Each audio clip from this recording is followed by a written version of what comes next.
Hey, what's up HeroClix fans? This is Symbio with T3 Gaming. I'm here with another episode of Meta Mechanics where I break down some kind of competitive strategic discussion on HeroClix. And today it's going to be a little different because I'm actually going to be talking about a team that is going to be very, very good, if not borderline broken, after the new rules comes out. Now, the new rules for HeroClix should come out sometime at I think before the Mighty Thor set, which I'm guessing is around September or so. I'm not 100% sure. But the new rules, the two main rules that we're going to look at today are going to be the new leadership and the new Outwit, and how that affects this particular team. So the team that we're gonna, I guess what I'll do is what I want to do is just kind of show you why this team is going to do what it's going to do. And Brett Johnson, my partner in T3 Gaming, is he and I have been talking about this for a while now, and we used to try to do this, but just banking on a leadership role is not good enough. But now with the new rules, leadership is going to give you immediately, another action. So, we're going to show you and break down what makes this team so crazy good. Let's go ahead and talk first about the new rules. The two main things, like I said, leadership. So up until now, leadership, you have to roll a 5 or 6 to get leadership. And if you do, then you get to add 1 to your action total. And it continues to stack, which means if you have another leadership, you can add another action to your action total. The new rules now state that you immediately get 1 action added to your action total if you have leadership. You don't have to roll. So that means now it is a maximum of 1. So even if you have multiple leaderships, it doesn't matter. If you have 1 leadership, for example, Kingpin, he's going to have leadership on this team. He will immediately give me 4 actions instead of 3, and this would be like a 300-point team. That's the main issue with leadership, or not issue, but one of the main advantages now to this team is that immediately you're going to have 4 action. That's going to be huge for the competitive and casual scenes. But competitive teams, just having another action, you could easily out-action somebody who only has 2 characters. So one-man army type teams are definitely going to hurt in the new rules. Okay, secondly is Outwit. Now, the prior to this, the only person that could kind of can't use powers, like if Jakeem has picks powers, like he's going to pick Invincible Shape Change, the only way to outwit that would be to use somebody like Peggy Carter or Nick Fury, who could then say he can't use those powers. Outwit wouldn't work because he doesn't actually possess those powers on his dial. It's he's just using them. So after the new rules come out, Outwit will say that you can pick any power.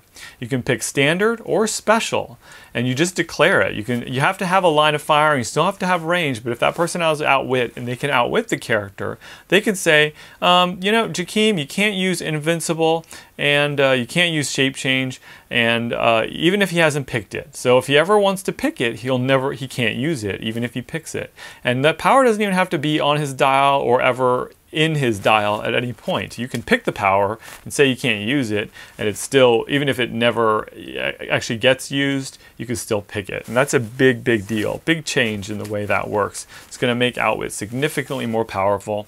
And now with the new errata to Goblin King and losing Power Cosmic on 175 and 75 points, it's going to kind of, in a lot of ways, balance out the game more. So Jakeem and Goblin King will not be as powerful in the new meta, which I think is actually a good thing ultimately. As much as I love those characters and how awesome they are, I think overall adding more creativity to the field and letting other characters get in is a good thing. Now let's break down this team, and this team is going to be really good. I mean, this is what I think, and I'm going to show you. I mean, there's obviously things we're going to do. And okay, so the team here is the LE Doc Ock. He's from 2016. He's just one of the OP Sinister Syndicate figures. And if you don't already know what he does, I'll go ahead and do a little quick close-up for you here. This is the LE Doc Ock. Well, it's a little dark. I'm going to get some, let's see if we can get some more light on over here. There we go. All right, so The LE Doc Ock is 80 points. He's got Sinister Syndicate team ability. He starts out with Plasticity, Outwit, and a 16 defense with Willpower. So the main reason you play this is he has this Arms of the Octopus ability, trait. And we'll go ahead and take a look at that. Most people already know this. It's been in the scene for a while. At the beginning of your turn, place up to 2 tentacle tokens on this card, maximum 2. Modify Doc Ock's defense value +1 for every tentacle pair token on the card. Give Doc Ock a power action and remove 1 or 2 tentacle pair tokens from this card. And until your next turn, Doc Ock can use the Giant Reach ability, locks his damage value at his printed value, which is 3 on top dial, and can use Flurry once as a free action for each tentacle pair token you remove from this card. So this means that Doc Ock can basically power action, you know, before he goes anywhere, and then he can get carried really far, and then he can remove 2 tentacle pair tokens as a free action and make 2 flurry attacks. So that's 4 attacks. So this is like one of the strongest alpha strikers in the game. And Patrick Yapoko has played him successfully. Chris Flores is like one of the masters at Doc Ock. He played in Majestics and did really well. But we've seen this guy around a lot, so I'm not going to talk any more about him. Just wanted to let the beginners out there know what he did so that you can understand how this works. Also, we're playing Overdrive. Of course, Overdrive can create vehicles, and he can carry out with a sidestep and 11 move. And then we've got the Fast Forces Kingpin, which is also Sinister Syndicate. Take a look at him real quick. And so the Fast Forces Kingpin is 50 points, starts off with Stealth, and he has a special power, and he has 11 attack. And it's that 11 attack that we're using so that you can use the Sinister Syndicate team ability to replace his attack value. So that way it'll give Doc Ock an 11 attack. Kingpin, though, has a special damage power. It says Overlord of Crime. And it says Kingpin can use Leadership and Outwit, 2 of the powers that we really want in the new rules format. Now, when he uses Leadership, he can remove an action token from a character with the Sinister Syndicate keyword regardless of point value. So that's, you know, helpful, but that's not really what we're interested in. He also has a trait that says Kingpin and friendly characters within 8 squares are considered adjacent to each other for purposes of the Sinister Syndicate team ability. So he doesn't even need to be next to Doc Ock to share his 11 attack, which is kind of nice to protect him. But in our situation, in this example, we're going to be together anyway. All right, the third character we want to talk about is Dr. Killebrew. And a lot of people have actually, or some people have been playing this guy with Doc Ock because Doc Ock has a locked damage of 3. And so what does Dr. Killebrew do? We'll go ahead and take a look. Well, let me show you the figure real quick. There's Dr. Killebrew. He is from the Deadpool X-Force set, 35 points. Starts off with Stealth, 8 attack, 16 defense, and 0 damage with Outwit. So obviously we've got 1 Outwit there, we've got a Kingpin Outwit, and then we've got Doc Ock's Outwit. So that's 3 Outwits on our team already. So you can see where this is going. Dr. Killebrew has a mutation enhancement unique modifier attack power. When an adjacent friendly character hits, if its attack value is higher than its printed value, increase the damage dealt to 1 hit target by 1. So you see it says increase the damage dealt. So that doesn't actually, that allows Doc Ock to do the 3 damage and then increase his damage to 4. So every time he hits with an increased attack value, which it will be, he will be able to do 4 damage, even though it's locked damage. So the last character in our team here is Samantha Cap. She's the Captain America Chase from Avengers Defenders War. And she has a Perplex on her damage power. That's what we're interested in using. She also can attack and be given non-free actions after she's been carried. So let's take a look at that. Let's take a look at her trait, World War II Pilot. If Captain America is being carried, modify the carrying character's speed value by +3. So that already is amazing right there, and that's why we're playing her on this team, because it'll +3 overcharged up the vehicle's speed value. If Captain America has no action tokens, she can be given a non-free action after being carried. So that means after she's been carried, she can attack and move, and she starts off with charge, 11 attack, super strength. So very good character. This is just an example. And last, the 5 points. Oh, I am playing Eclipso as an entity possessor on Doc Ock because we want to get some of those reducers, and we also want to increase his attack. So if he has an 11 here, he can pick the 11 to +1 his attack, and then get Kingpin's replacement, which will make it a 12, and then we can use Perplex to make it a 13. All right, so the last thing we're doing is we're going to be playing the boxing ring. And the boxing ring in this situation is mostly going to be played for a defensive purpose. You know, if somebody steps into the boxing ring with Doc Ock, then they're in deep trouble. So, all right, so let's go ahead and do this demonstration here. Oh, I guess just so you know, you guys who don't know what the boxing ring does, it's special terrain. It has to be placed 3 squares from any starting area, and it's 5 points. The main thing that you want to know about it is it's got a couple traits, and the trait that we want to understand is that the characters occupying squares out of the ring modify their attack values by -2 when attacking characters in the ring.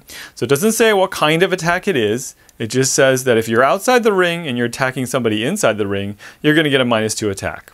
Also, characters that occupy squares in the ring modify their attack -2 when attacking characters out of the ring. So they're encouraging you to either be in the ring together, and if you are, you get a +1 to making close combat attacks. If you are not, then you're going to have a harder time attacking the other person on the outside. All right, so we're going to go ahead and set this up real quick first, and that way we can demonstrate this, and I will be right back. All right, you guys, back again. So now I've got pretty much the characters set up. In this example, we're using my Worlds team just as an example, just because I want to show you how this team can take out Jakeem in one, round. And that's the key thing here, is 1 round. And what we're trying to do is to explain how when the new rules go into effect, Jakeem is going to lose a lot of his power, and now that Goblin King's errated, of course, he will also lose some of that power. So what I wanted to do is also go ahead and explain to you real quick is that we put Eclipso on Doc Ock so that he can either get the +1 to his attack value. As you can see, here's Eclipso. He can basically choose any combat value that's higher than his printed value and increase it. So you could pick his attack value, there's 11. And then he can also pick a power that Eclipso has and use that power. So we could pick Impervious if we're in defensive mode. Otherwise, we can pick Precision Strike, which is really good if Jakeem or somebody else has super senses. Shape Change, again, defensive power. So we're mostly interested here in Precision Strike. So I'm going to take you through this. Let's see. So here we got our team set up on this side. We're putting the boxing ring sort of a little bit closer to the starting area, because what we want to do is go over there and attack and then come back. So we've got 3 actions, but because of leadership, now we're going to just go ahead and say that, in this situation, the Doc Ock team over here gets to go first. They won map roll, just as an example. So we are going to sidestep up with Overdrive. Free action to turn that into charged up. And then we're going to power action Overdrive to jump in the vehicle. Okay, so then now we're going to also power action Dr. Killebrew to go over here. And just so you know, we already got the 2 tentacle tokens on Doc Ock, so we don't need to do that. And, we would pick Impervious or something off of Eclipso there. So now we've got them all surrounded here, so we can carry. We're going to go sidestep. 1, 2, 3, 4, 5, maybe there. Carry everybody into the ring.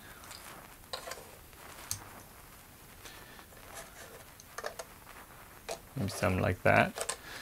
And then we'll maybe perplex up Doc Ock's defense. Okay, so we'll give charged up a power action there. So now they're kind of protected, at least, in some ways from an attack of some kind. Now, Jakeem, in this situation, of course, he could hyper 1, 2, 1, 2, 3, 4, 5, 6, 7, 8, 9, 10. Okay, so he would be able to hyper maybe charged up if he wanted to attack charged up. So maybe if I counted out properly and played more defensively, I might be right there. so a little bit further away. The goal here, though, is to be able to sidestep 1, 2, go 1, 2. Now, because of Captain America's trait, it will +3 to charged up speed, which will be a 14. So he can go 1, 2, 1, 2, 3. Well, I guess we'd go this way. 1, 2, 1, 2, 3, 4, 5, 6, 7, 8, 9, 10, 11, 12. I mean, essentially, I want to be able to attack him from the backboard with Doc Ock. All right, so we're just going to show you how this works. We're not going to talk about maybe how he could prevent from being attacked, because of course he could. He could pick barrier. That might be able to help prevent some of it. He could get into stealth, you know, that kind of thing. So we'll show you that in a second. But let's just say, you know, he didn't know. So usually he's going to go in defensive mode. We're going to pick Invincible Shape Change, and we're going to pick Impervious from Eclipso just in case, you know, it's not penetrating damage. You know, I might be more defensive and sidestep back, you know, something like that, okay? So next action, we're going to go ahead and give Doc Ock a power action to remove those 2 tentacle tokens so he gets to flurry twice. Next thing we're going to do is we're going to pick Eclipso's attack 11, and we will also pick Precision Strike just so we can. So now Doc Ock has an 11 or a +1 modifier, and you don't check for modifiers until you use them. And then Captain America is going to go ahead and perplex Doc Ock's attack to a 12. And then we're going to sidestep and go, sidestep and go 1, 2, 3, 4, 5, 6, 7, 8, 9, 10. We'll go ahead and drop there. Pushing, charged up. We'll put Doc Ock right in the middle there. We will put Dr. Killebrew next to him, and Kingpin there, and Cap right there. So we have to now roll charged up. Actually, we don't need to roll. Charged up will die because he doesn't have willpower. Overdrive will pop out. Vehicle will go there, and then we'll have to roll Overdrive. And unfortunately, in this case, Overdrive takes 2 damage. So I will explain that, which sort of breaks what I'm trying to do, because if Overdrive takes 2 damage, then he's not going to be able to push to jump back in the vehicle this turn. So in my example, I'm just going to go ahead and say he takes 1 damage. There are other things you could do. You could wait one round so that Overdrive will clear his action token, just to make sure you can do it. All right, so now I can flurry, you know, and twice. But first what I'm going to do is use him to outwit his invincible, use him to outwit his impervious, and use him to outwit his shape change. So now he has energy shield and prob, and that's pretty much it. He has a 13 attack because he's got the Sinister Syndicate here with 11. So replace then modify, then I'll get the +1 from Eclipso and the +1 from Captain America. And he's going to go just flurry on Jakeem right now. So I have a 5 with a 13, that hits. He's going to prob it. That will hit, and then he will take 4 because of Dr. Killebrew. So we'll go 1, 2, 3, 4. Now he has toughness. Doc Ock will go ahead and hit again with a 13. That will hit, and he will take 4, 3 because of the toughness. 1, 2, 3. And then he's got an 18 here. And that will still hit, and then that will kill Jakeem. And I still have 1 more attack, so I'll go ahead and attack, you know, Bizarro Green Arrow, or I could attack Overdrive if I wanted to. And there's 4 more damage. I would kill the Overdrive there. And now, so that's been 2 actions because I had 1 action to move up, 1 action to give to Doc Ock to flurry. And now I can choose, okay? I have 2 more actions. I could give Cap America an action to finish off somebody, to smack somebody with an 11 attack and 4 damage onto Bizarro Green Arrow, or take out the Colossal Retaliator, which is probably what I would do. But if you're facing a different team, and however you want to do this, or if you missed too many attacks and maybe you didn't KO who you wanted to KO, you would go ahead and turn this back into a charged up for free. And then you would give Overdrive a power action, pushing him in this situation to jump back in the vehicle. So that's action number 3. And then because I got 4 actions from leadership, now I can go sidestep. 1, 2, 3, 4, 5, 6, 7, 8, 9, 10, 11. Go ahead and carry everybody back into the ring here to be protected from an attack. And we'll give charged up an action token. So, and previous to this, you know, with the Doc Ock team, once you lose Doc Ock, you know, you're dead. So there's nothing you can do. Like if this guy dies, I mean, yeah, you got Sam Camp or something, but Doc Ock is really your main attacker, and when he dies, usually you lose the game. But in this situation now, you've done all this damage, and you now can move back because you have the 4 actions. So pretty insane, and especially since in the current meta, there's really no way to do that. There's no way to one-shot Jakeem like that. So this now does that. Okay, so I demonstrated kind of how that would work. Of course, there is the risk of pushing Overdrive to death. So you could wait 1 turn to clear your action token, and they could maybe move up. Either way, you're going to be able to attack them. So if they move up, you're going to hit them first. So you can always play the waiting game policy, you know, kind of thing.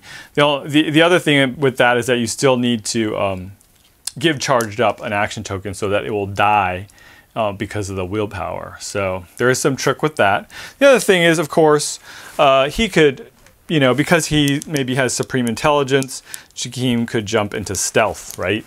And if he's in stealth, then you're not going to be able to use any of those outwits because they don't ignore hindering, right? So that's a smart play on Jakeem's part to get away from that. Now there are ways you could potentially give them some ability to see through stealth, or as the meta changes, maybe you would play the Jessica Jones, the one that makes it so you can't use stealth. Or you could play Peggy Carter so that you could say can't use stealth, and then you can outwit twice, you know, something like that. You know, you could use Chameleon to maybe shift this team. So the other option you could do is take off Sam Cap, take off Dr. Killebrew, make it a theme team, a Sinister Syndicate theme team with another Doc Ock, and play 2 entities. And what you would have is you would have 12 attacks on each of them because of the Sinister Syndicate. You'd have theme team probs, and you'd have 8 attacks instead of 4. So that's kind of nice. But again, if you do attack twice, then you can't run away. So you kind of have to choose. But again, you know, once you come back here, he does have willpower, so you can go back and do it again if you need to finish somebody off. And if one of them dies, then you have the other Doc Ock to do it. So that team is definitely going to be very competitive after the new rules, unless they change the wording on Doc Ock's power. But hopefully they're not going to do that. I don't know. We'll see. There are, of course, ways that you can deal with this team, but you know, it's possible that they will potentially errata the card or something, but it's a 2016 figure, so it should be around for a little bit longer. So anyway, that's the team, you guys. Let me know what you think in the comments, and if you think this is just crazy and we missed something here. If so, let's blame it on Brett, not me, because it's always Brett's fault, right, you guys? So let me know what you think. Let me know what you would do to counter this team. You know, there are multiple things you can do, but let me know if you think this does indeed make Jakeem and Goblin King a lot less powerful, and maybe that means we're going to have other teams in here to deal with. One thing I did want to say is that this kind of team will not work well on a POG team or a team where there's a lot of figures, right?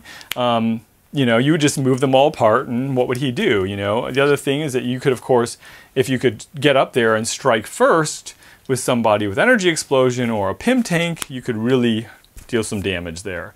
So there are some weaknesses for sure.